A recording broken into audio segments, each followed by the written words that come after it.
Here I've got MAXCOM MK241 and let me show you how to change the language on the following device.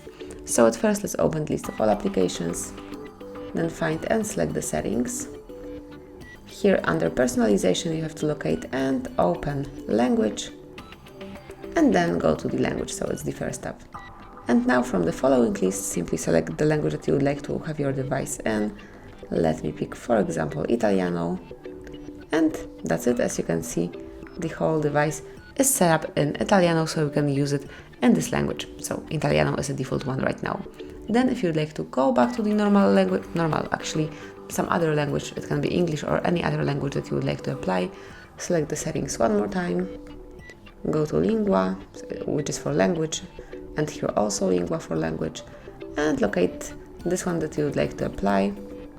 It can be Turkish, Dutch, whatever you prefer, and I will go with English US. Simply select it and that's it. As you can see, it has been changed again. So that would be all. This is how you can change language in your device in your MAXCOM 241. Thank you for watching. Please subscribe our channel and leave the thumbs up.